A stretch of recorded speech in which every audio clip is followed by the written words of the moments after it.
Hello అండి. అందరూ ఎలా ఉన్నారు? నేనైతే బాగున్నానండి. మీ సపోర్ట్ ఉంటే నేను ఇంకా బాగుంటానండి. నా ఛానల్ ఫస్ట్ టైం చూస్తున్నట్లయితే సబ్స్క్రైబ్ అయితే చేసుకోండి. చూస్తున్నారు కదా వీడియోలని. నేనైతే వాకిట్లో కళ్ళాపు అయితే చల్లానండి పేడ తెచ్చి. ఇలా అప్పుడప్పుడు చల్లండి.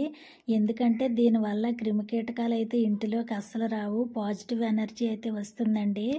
కళ్ళాపు ముగ్గులు భారతీయ సంస్కృతి సాంప్రదాయమే కాదండి. దుమ్ము ధూళి అస్సలు అయితే రాదు.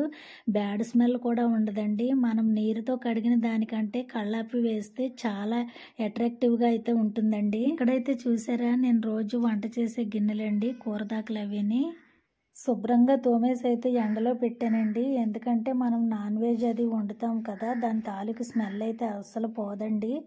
మనం ఏ సబ్బుతో తోమినా అసలైతే పోదు. అందుకని ఎండలో పెడితే చాలా నీట్గా అయితే ఉంటాయండి. ఇక్కడైతే మనం తల దువ్వుకునే దువ్వెనలండి ఇవి అయితే ఎప్పటికప్పుడు అయితే శుభ్రంగా క్లీన్ చేసుకోవాలండి. మన తలలో దుమ్మే కాదు, బయట నుంచి వచ్చిన దుమ్ము కూడా ఈ పళ్ళ సందుల్లో అయితే ఇరుక్కుపోయి దుమ్ము పేరుకుపోతుందండి. దీనివల్ల ఎక్కువ మనకి చుండ్రు పట్టే అవకాశం కూడా ఉంటుంది. పాత బ్రష్ ఒకటి తీసుకొని నీట్గా తోమేసుకుని అయితే బాగా మనం ఎండలో అయితే ఆరబెట్టుకోవాలండి.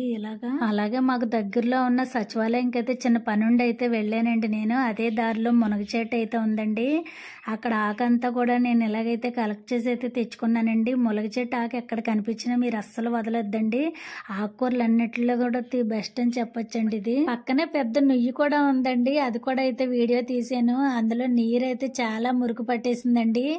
పూర్వ రోజుల్లో అయితే నూతుల్లో నీరే వాడేవారంట. ఇప్పుడు అసలు అది వాడకం లేదు కదండి. ఆ నీరు కూడా చాలా స్వచ్ఛమైనది, చాలా తెల్లగా ఉండేదని అయితే అంటారండి. ఇదేనండి ఈరోజు వీడియో.